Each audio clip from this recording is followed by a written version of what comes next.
बदलने वाला है क्या वर्ल्ड ऑर्डर? पहले आसियान में क्या होने वाला है? कंबोडिया, नॉम पेन, आप जानते हैं भारत की तरफ से भी यहां प्रतिनिधित्व हो रहा है और भारत भी उन चिंताओं पर खास डेलिब्रेशन कर रहा है जो पूरी विश्व की चिंताएं हैं। कंबोडिया में हो रही है आसियान देशों की यह बैठक और इस बैठक से रशिया यूक्रेन के संदर्भ में क्या खास निकल सकता है, यह भी लोगों की निगाह में। जो बाइडेन क्योंकि यहां मौजूद हैं, अमेरिका जहां मौजूद है, वहां पर आपको मालूम है रशिया यूक्रेन वॉर, तमाम लोग जानते हैं कि अगर अमेरिका चाहता, शिद्दत से चाहता, तो जिस दिन चाहता उस दिन यह युद्ध रुक सकता था। अगर ऐसा नहीं है तो जो बाइडेन के दिमाग में अब क्या चल रहा है और क्या उसकी झलक आसियान इस बैठक के दौरान मिलती है? फुमियो किशिदा, प्रधानमंत्री जापान, क्या उनकी तरफ से कुछ ऐसा कहा जाता है जिससे यह पता चले कि आगे क्या होने वाला है? एंथनी अल्बनीज, प्रधानमंत्री ऑस्ट्रेलिया, आप जानते हैं ऑस्ट्रेलिया ने भी यूक्रेन के लोगों को इस लड़ाई में मदद देने से लेकर, ट्रेन करने से लेकर एक तरीके से अमेरिका के साथ कदम ताल की है। क्या उधर से कोई बात सामने आती है? यून सुक योल, जिसको मैं अभी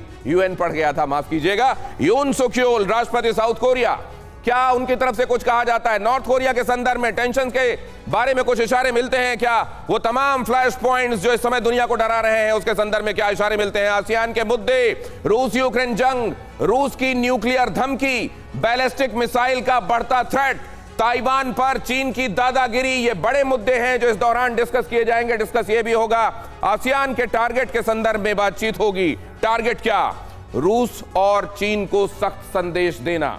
ये सख्त संदेश किस तरीके से दिया जाएगा, किस भाषा में, किस शब्दावली में दिया जाएगा और क्या यह कारगर होगा? आगे क्या होगा? रूस, चीन और पश्चिम के बीच में तनाव बढ़ेगा या यहां से तनाव कम होता हुआ दिखाई देगा, यह भी हम समझेंगे। लेकिन आप ये देखिए कि आसियान से लेकर G20 और एपेक तक अभी तमाम लोग ये सोच रहे हैं कि क्या यहां से कुछ सकारात्मक, या अमेरिका, सबसे शातिर दिमाग इस दुनिया में जिसे माना जाता है, उसके जहन में क्या चल रहा है, वो उसके अलावा और कोई नहीं जानता। आइए इस चर्चा की शुरुआत करते हैं और सबसे पहले कपिल सर, मैं आपको इनवाइट करता हूं।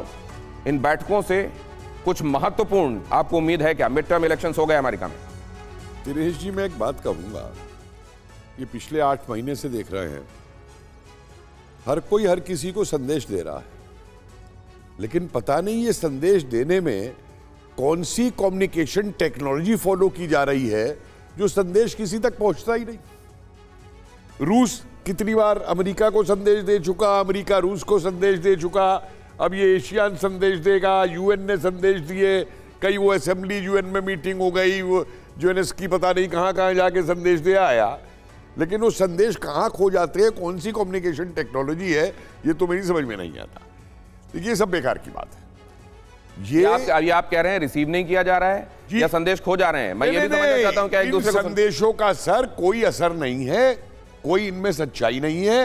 हर देश इसमें जो हिस्सा ले रहा है वो अपने नेशनल इंटरेस्ट के हिसाब से हिस्सा इसके अंदर ले रहा है।